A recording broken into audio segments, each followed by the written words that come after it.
ഒരുപക്ഷെ നിങ്ങൾ മറ്റു പല ഫീൽഡിലേക്കും വർക്ക് ചെയ്യുന്നുണ്ടാവുക. അതായത് സോഫ്റ്റ്വെയർ ഫീൽഡിലോ അല്ലെങ്കിൽ മറ്റേതെങ്കിലും ഫീൽഡിൽ നിങ്ങളുടെ കോർ ബ്രാഞ്ച് വിട്ടു പഠിച്ച് എന്നാൽ നിങ്ങൾക്ക് ഇതിലേക്ക് തിരിച്ചു വരണം. KSEB സബ് എഞ്ചിനീയർ അടുത്തൊരു നോട്ടിഫിക്കേഷൻ എപ്പോൾ വരും എന്നുള്ളത് ഉദ്യോഗാർത്ഥികളുടെ ഒരു കൺഫ്യൂഷൻ തന്നെയാണ് അല്ലേ. അതേപോലെ തന്നെ വരുന്ന രണ്ടാമത്തെ ഒരു പ്രധാനപ്പെട്ട കൺഫ്യൂഷനാണ് ഈ എക്സാമിന് വേണ്ടിയിട്ട് ഇപ്പോൾ പഠിച്ചു തുടങ്ങണോ അല്ലെങ്കിൽ എപ്പോൾ പഠിച്ചു തുടങ്ങണം എന്നുള്ള കാര്യത്തിലും ഒരുപാട് ഉദ്യോഗാർത്ഥികൾക്ക് കൺഫ്യൂഷൻസ് ഉണ്ട്. അപ്പോൾ അതൊന്ന് ക്ലിയർ ചെയ്യുന്നതിന് വേണ്ടിയിട്ടാണ് നമ്മൾ എന്ത് ചെയ്യാൻ പോകുന്നത്, ഈ ഒരു വീഡിയോ ചെയ്യാൻ പോകുന്നത്. വളരെ കൃത്യമായിട്ട് ശ്രദ്ധിക്കുക. നിങ്ങൾക്ക് സംബന്ധിച്ചിടത്തോളം എന്തെല്ലാം കാര്യങ്ങൾ ശ്രദ്ധിക്കണം, അതേപോലെ എങ്ങനെ പഠിച്ചു തുടങ്ങണം, എവിടെ പഠിച്ചു തുടങ്ങണം എന്നുള്ളതിനെക്കുറിച്ച് ഒരു ക്ലാരിറ്റി കിട്ടാൻ ഈ വീഡിയോ ഹെൽപ്പ് ചെയ്യുമെന്നാണ് ഞാൻ പ്രതീക്ഷിക്കുന്നത്.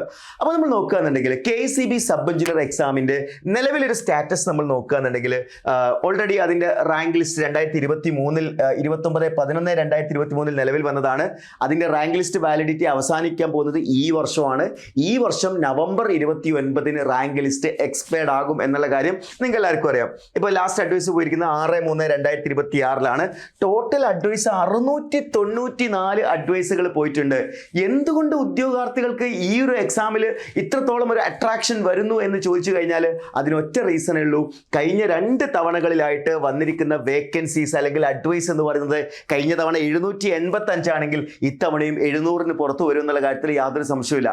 അതായത് 700-ലധികം ഒഴിവുകൾ വരുന്ന, അതും ഇലക്ട്രിക്കലുകാർക്ക് മാത്രം അപ്ലൈ ചെയ്യാൻ പറ്റുന്ന, അതായത് ഇലക്ട്രോണിക്സുകാർക്കോ മറ്റ് ബ്രാഞ്ചസുകാർക്കോ ഒന്നും അപ്ലൈ ചെയ്യാൻ പറ്റാണ്ട് ഇലക്ട്രിക്കൽ ഡിപ്ലോമ ഓർ ബിടെക് ഉള്ളവർക്ക് മാത്രം അപ്ലൈ ചെയ്യാൻ പറ്റുന്ന ഒരു പോസ്റ്റിൽ ഇത്രയും ഉയർന്ന അഡ്വൈസുകൾ കേരളത്തിലുള്ളവർക്ക് വരിക എന്ന് പറയുമ്പോൾ ഇതൊരു മെഗാ ഓപ്പർച്യൂണിറ്റി തന്നെയാണെന്നുള്ള കാര്യത്തിൽ സംശയമില്ല. അതുകൊണ്ടാണ് ഉദ്യോഗാർത്ഥികൾ ഈ എക്സാമിന് വേണ്ടി ഇപ്പോഴേ പഠിച്ചു കൊടുക്കണോ, നോട്ടിഫിക്കേഷൻ വന്നിട്ട് പഠിക്കണോ എന്നുള്ള ആ ഒരു കൺഫ്യൂഷൻ നിലനിൽക്കുന്നത്.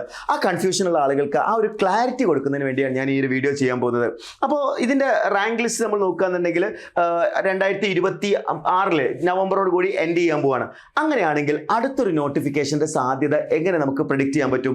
ഒരിക്കലും അത് ഒഫീഷ്യലി എന്ത് ചെയ്തിട്ടില്ല, KSEBയോ PSCയോ നമുക്കൊരു അനൗൺസ്മെന്റ് തരാറില്ല. ഏതെങ്കിലും ഒരു എക്സാമിന് നിങ്ങൾക്ക് ഓർമ്മയുണ്ടാവും, നിങ്ങൾക്ക് ഒരു എക്സാമിൻ്റെയും ഒരു ഒഫീഷ്യൽ ആയിട്ടുള്ള ഈ മാസം നോട്ടിഫിക്കേഷൻ വരുമെന്ന് പറഞ്ഞ് നേരത്തെ ഒരു റിപ്പോർട്ട് അത് PSCയുടെ ഭാഗത്തുനിന്നും വരില്ല, KSEBയുടെ ഭാഗത്തുനിന്നും വരില്ല. അത് ഒരു എക്സാമിനും വരാറില്ല. അതൊരു റിയാലിറ്റി തന്നെയാണ്. നമ്മൾ പല എക്സാംസ് നോക്കുകയാണെങ്കിൽ ഇതിന് മുന്നേ നടന്ന അസിസ്റ്റന്റ് ഇലക്ട്രിക്കൽ ഇൻസ്പെക്ടർ എക്സാം നമുക്കറിയില്ലായിരുന്നു നോട്ടിഫിക്കേഷൻ വരും എന്നുള്ളത് അല്ലേ. നോട്ടിഫിക്കേഷൻ വന്ന സമയത്താണ് നമുക്ക് നോട്ടിഫിക്കേഷൻ ഉണ്ട് എന്നുള്ള കാര്യം മനസ്സിലായത്. അങ്ങനെ ഒട്ടനേകം എക്സാംസുകൾ നമുക്ക് എന്ത് ചെയ്യാം, അൺഎക്സ്പെക്റ്റഡ് ആയിട്ട്. ഇപ്പോൾ ലെവലിൽ തന്നെ കഴിഞ്ഞ ഇപ്പോൾ നിലവിൽ ഓപ്പൺ ആയിട്ടുള്ള കേരള സ്റ്റേറ്റ് ഹൗസിംഗ് ബോർഡിൽ അസിസ്റ്റന്റ് എഞ്ചിനീയർ നമ്മൾ ആരെങ്കിലും പ്രതീക്ഷിച്ചിട്ടുണ്ടായിരുന്നു അങ്ങനെ ഒരു നോട്ടിഫിക്കേഷൻ വരുന്നുണ്ട് എന്നുള്ളത്? അത് സ്വാഭാവികമായിട്ടും അൺഎക്സ്പെക്റ്റഡ് ആയിട്ട് തന്നെയാണ് എന്ത് ചെയ്യുന്നത്, PSC നോട്ടിഫിക്കേഷൻ വരുന്നത്. അതിൽ വലിയൊരു അപകടം പതിഞ്ഞിരിക്കുന്നത് എന്താണെന്ന് വെച്ച് കഴിഞ്ഞാൽ ഇപ്പം നിലവിലൊരു സാഹചര്യത്തിൽ നോട്ടിഫിക്കേഷൻ വന്ന് 6 മാസം പോലും തികച്ച് പഠിക്കാൻ കിട്ടാത്തൊരു സിറ്റുവേഷൻ വരുന്നുണ്ട്.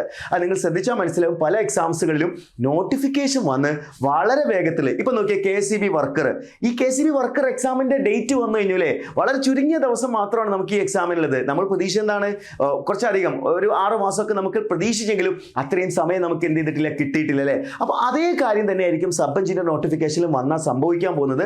നോട്ടിഫിക്കേഷൻ വന്നു കഴിഞ്ഞാൽ പിന്നെ നിങ്ങൾക്കൊരു ഇനഫ് പ്രിപ്പറേഷൻ ടൈം കിട്ടാനുള്ള സാധ്യതയില്ല.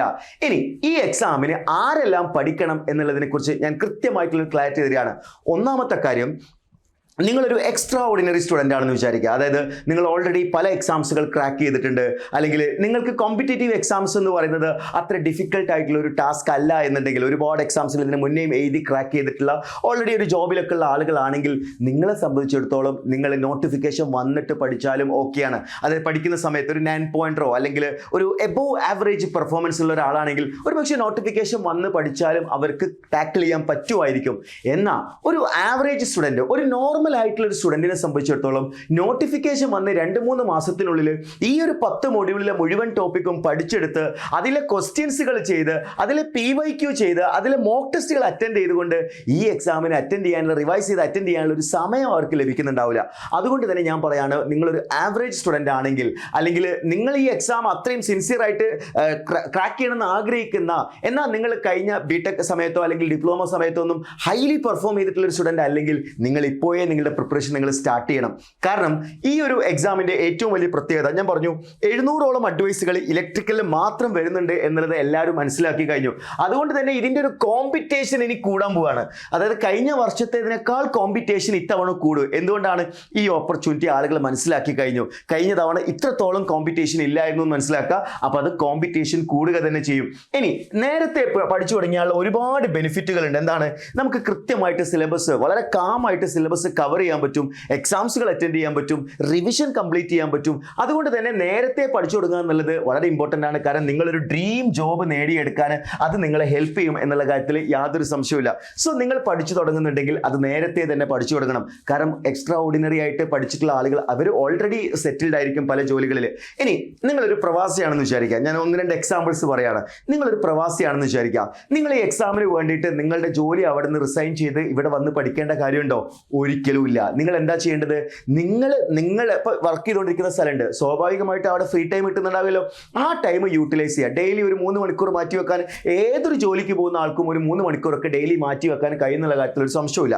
ഒരു 3 hours അല്ലെങ്കിൽ ഒരു 4 മണിക്കൂർ നിങ്ങൾ ഒരു ദിവസം മാറ്റി വെക്കുക. അങ്ങനെ കണ്ടിന്യൂസ് ആയിട്ട് ഒരു 6 month മാറ്റി വെച്ചതിന് ശേഷം നോട്ടിഫിക്കേഷൻ വന്നാൽ നിങ്ങൾ ജോബിൽ നിന്ന് തൽക്കാലത്തേക്ക് ലീവ് എടുത്തിട്ടോ അല്ലെങ്കിൽ റിസൈൻ ചെയ്തിട്ടോ വന്നുകൊണ്ട് തന്നെ നിങ്ങൾ പഠിക്കേണ്ടതായിട്ടുണ്ട്.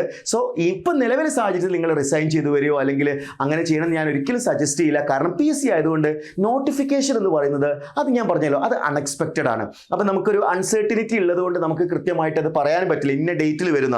എന്നാലും എൻ്റെ ഒരു പ്രൊഡിക്ഷൻ എന്ന് പറയുന്നത് 2026 ലാസ്റ്റിലേക്ക് തന്നെ നോട്ടിഫിക്കേഷൻ വരുമെന്ന് തന്നെയാണ്. അതായത് 2026 ഒരു നവംബർ മാർച്ചിനുള്ളിലൊക്കെ ആയിട്ട് തന്നെ നോട്ടിഫിക്കേഷൻ വരും എന്ന് തന്നെയാണ് ഞാൻ പ്രതീക്ഷിക്കുന്നത്. സ്വാഭാവികമായിട്ട് നവംബറിലാണല്ലോ ഇത് റാങ്ക് ലിസ്റ്റ് അവസാനിക്കുന്നത്. അതിന് മുന്നേ നോട്ടിഫിക്കേഷൻ വന്നാൽ ഇപ്പം ഞാൻ ഈ വീഡിയോ ചെയ്ത് ചിലപ്പോൾ 2 മാസത്തിനുള്ളിൽ പിന്നെ അടുത്ത നോട്ടിഫിക്കേഷൻ വരാനായിരിക്കും സാധ്യത. ചിലപ്പോൾ നോട്ടിഫിക്കേഷൻ വരാതിരിക്കാം. അങ്ങനെയുള്ള പോസിബിലിറ്റി ഉള്ളതുകൊണ്ട് അതൊരു ഡേറ്റ് പ്രഡിക്ഷനിലേക്ക് ഞാൻ പോകുന്നില്ല.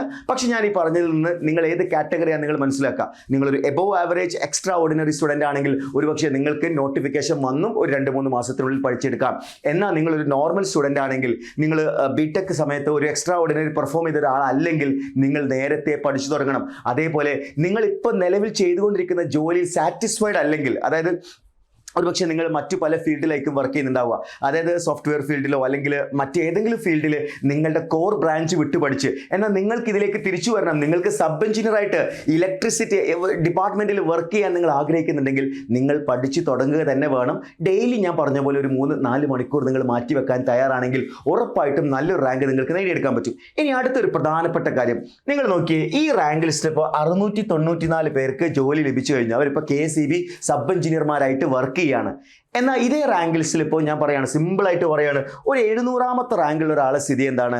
അയാളും 2023 വന്ന ഈ റാങ്ക് ലിസ്റ്റിൽ പെട്ട ആൾ തന്നെയാണ്. 2023 അയാൾക്ക് ജോലി കിട്ടിയില്ല, 24 അയാൾക്ക് ജോലി കിട്ടിയില്ല, 25 അയാൾക്ക് ജോലി കിട്ടിയില്ല. ഒരു ജോലി കിട്ടാൻ പോകും, എന്തായാലും കിട്ടാൻ സാധ്യതയുണ്ട്, കാരണം ഇനിയും വേക്കൻസീസ് ഒക്കെ റിപ്പോർട്ട് ചെയ്യാനുണ്ട്.